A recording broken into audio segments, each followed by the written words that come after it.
Hey everyone, it's your homegirl Joy here.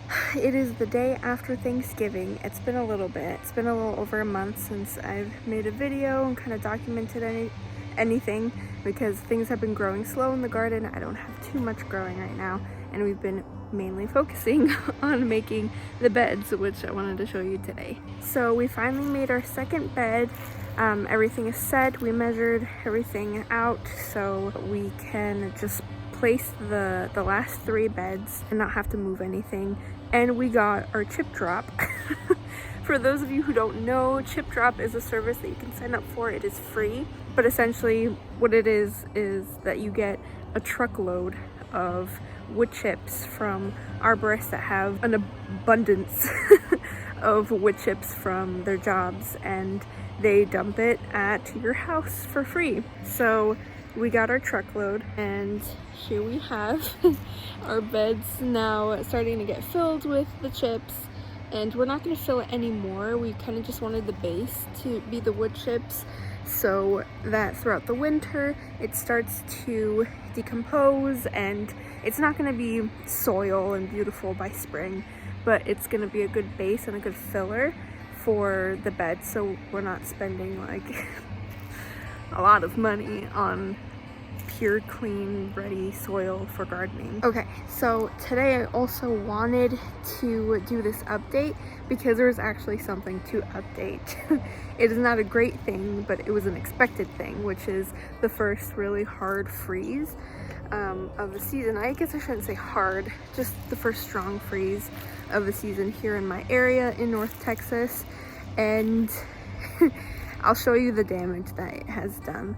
I had green beans, bush beans that were producing. They were producing so well, and I've been harvesting them, and they got hit pretty hard. I also had some volunteer tomato plants, and I could tell that their leaves are now wilted because they got hit as well, and it was a little too much for them to handle. They've been managing the past few really cold nights very well. And I'm saying low 40s, high 30s, and they've been great. But last night, I think it hit like really low 30s, and it was just too much for my plants. Now, I didn't expect anything from my tomato plants just because I knew that it was super late. They were volunteer. I just decided to let them be. I didn't have the heart to pull all of them out. But I expected for them to not really make it through. There's one tomato that formed, and it's this small. It's a Romano tomato, or maybe a hybrid. I can't tell yet because I had cherry tomatoes and Romano tomatoes side by side. The leaves are wilted. The bush beans, the leaves are pretty bad. Only things that actually did well is the cabbage, which doesn't surprise me, and the broccoli also doesn't surprise me. And the 3 things that, oh, actually, sorry, my dill plant is doing great still, the one out here. But yeah, the potato plants aren't doing well, tomatoes, and bush beans. So with that being said, it's okay. I'm not sad about it. I expected this, and I'm excited that the broccoli is still fine. It hasn't developed a broccoli head yet, which I'm really excited to see that. And I'm really excited for the one cabbage. It's the only one that sprouted from the seeds that I had. They were brand new seeds, so it was, I'm pretty sure it was my fault. But yeah, I'm excited to see that cabbage develop. The one cabbage to rule them all. And then the broccoli and dill, they're doing great. And I actually just spotted one small tomato plant that looks like it hasn't even been touched by the freeze, which is interesting. Here, I'll show you. Look at that little guy. He just unfazed while the rest just look like they were frozen solid and then thawed. Look at that little guy. But anyways, to give a quick recap on our layout for the garden beds, I'm gonna kind of try to point out where we want everything. Alright, so these beds are 20 by 4 feet. There's 4 feet in between for a walkway and plenty of space for a wheelbarrow. This is going to be 4-foot walkway as well. Another 2 identical beds, and then maybe 2 long ones along the fence. That would be 20 by 3, or 4 smaller beds, which we haven't really decided yet, but this is plenty of space for what we want. Between these 2 beds, this will be all trellis, and then yeah, that will give us plenty of trellis space for the different types of vegetables that we want to plant, and it's a solid start for what we want right now. We're not pros by any means. We're amateurs, we're novice at gardening, and I'm learning as I go. Yesterday was a huge experiment. Yesterday, it does feel like yesterday. Last summer, this past summer, gosh, this summer that just passed was a huge opportunity of just experimenting, learning what grows in this climate in North Texas. It's so different. It acts so different with your plants. My past gardening style doesn't work, so I need to adapt to my environment, and what I've been doing is been learning. I've been looking up different Facebook pages to talk with other local gardeners, and that's been amazing. It's been so fun to connect with people that know this area, that are seasoned gardeners here, and it's been a huge learning experience, and it's been a really fun classroom experience as well. Not to switch topics very quickly on you, but I really do recommend chip drop. However, I also recommend having maybe 1 or 2 other people who really need mulch or would like mulch in your area to collaborate with you and get some mulch from you, or else you're going to be left with a giant pile in your driveway, which we have right now.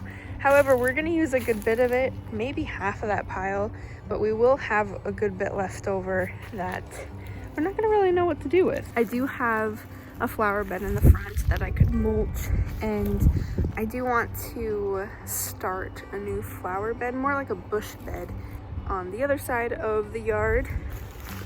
Flip you around over here, and have some more perennial shrubs, sub-shrubs growing that I could just leave there and have them established that I can go back to every year. Now, a quick update on my container garden, my herb garden. It's not doing so hot. So there is this fungal disease that is common in carrots. Can't remember the name right now. I'll put a little tag down below with the name of the disease, but I'm pretty sure that my dill in my pots has that disease, and my dill that's in the back, the 1-2 plants, actually doesn't. It's green, it's beautiful, but this is what this disease does. It colors the dill red, and I don't know if it's safe to consume. It looks healthy. Aside from the color isn't normal. It looks like there's nothing wrong with the plant itself, just the color is weird. And then next I have my chives that are in a container. The frost hit them as well. They're looking a little rough, but they're still pretty big and mature. They're still giving out new leaves, and those leaves are very healthy. There isn't any fungal issues with it, just drying out a little bit and getting cold this past week, because I wasn't able to attend to them as often as I was. Now, my sage plant, I've been using the sage a lot with my cooking. It's been so much fun. It has an amazing flavor. It's struggling though. So it needs a bigger pot. Anyways, here it is. It has a bunch of new growth, but it definitely needs pruning. It needs a bigger space. It outgrew this pot so quickly. So I need to address this before it gets colder, and then decide whether or not I do want to take it inside or keep it out here over winter. And here's my oregano. It's getting lovely, big, and full. It smells so good. And my lavender plant is loving this weather. It's thriving, and it too needs a bigger home.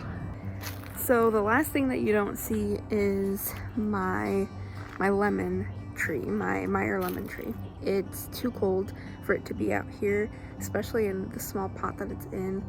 It severely outgrew that pot. I just don't know where to find a big enough pot for it right now that can still be moved around. And I think I'm gonna save that until spring so I don't shock it right as it's going into dormancy. But it is inside, it's safe, and we actually made lemonade. If you want to check out my Instagram, you can see the pictures of the lemonade that we made. It was so good, and the pictures of the lemons themselves. And the last thing that we need to bring in, or at least address before winter, is our hibiscus bush, which actually struggled really bad in the summer, and it had 4 leaves.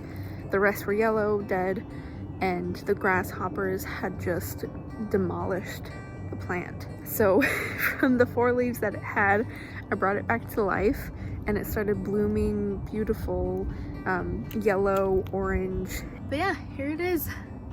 It's in a larger pot than the Meyer lemon, so that'll give you an idea of how small it is and how it desperately needs an upgrade for the spring. So I don't want this to die. I worked hard on reviving it. It is such a beautiful plant. It's also my husband's, so I don't want to kill it. I think I'm gonna try to make like a makeshift little safe greenhouse for the winter for my bigger plants. Those are the updates. That's what's going on right now. So I took a little break. It's been a few weeks, like I mentioned, a little over a month,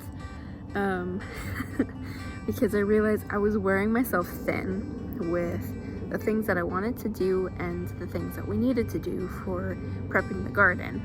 And it's really important not to give yourself so many projects all at once, because you end up either half completing it or getting so overwhelmed that you just don't complete them at all. And I didn't want to do that with the garden.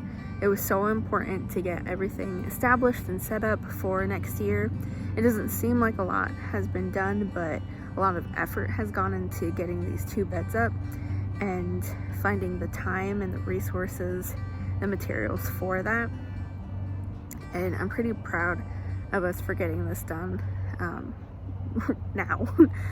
So it gives us more time to fix up the rest of the garden area and really planning out and being careful with how we plan things out, so we don't make a big mistake that will cost more to fix later on. So start small and in pieces, and make sure that you do those correctly, that you don't rush it. Take your time with making and building these things so you don't have to go back to it later and have to redo a bunch of stuff, which isn't fun and ends up costing a lot more money. Well, anyways, I am back, not going anywhere. I'll periodically take little breaks, a couple weeks or a little more if it's something big like this, but I will continue to post on the channel. Let me know what else you want to see what I'm doing, or if there's something that you want me to try that you think that I could right now. That would be awesome. I'm open to suggestions, and I'm really excited to try new things, so I'm all ears. Anyways, thank you so much for watching. Stay joyful, everybody. Bye.